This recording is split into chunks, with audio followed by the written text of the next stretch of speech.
the press release, there was some people were saying, how does that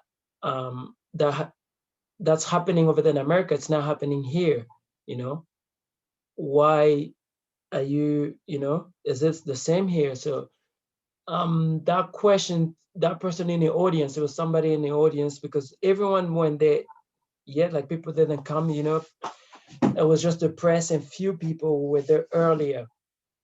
And I was among the crowd. So what I did is I had to go back and top in front where everyone was standing, Mays, Hugh, and Melissa, who were addressing the press.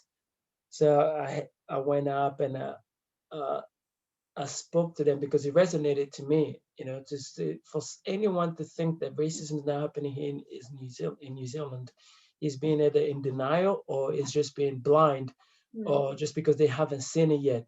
So I went and spoke and I said that, just because it's, it happened, George Floyd's death happened in America, it doesn't mean that racism doesn't happen here. But here as well, we sympathize with what happened. We see ourselves through what happened over there. And to any person of color here, everyone have different experiences of racism, or of police brutality. Ask any young person, who live or who are outgoing here in Auckland or in New Zealand, they have their own individual um, experiences with the police or police abuse or police brutality.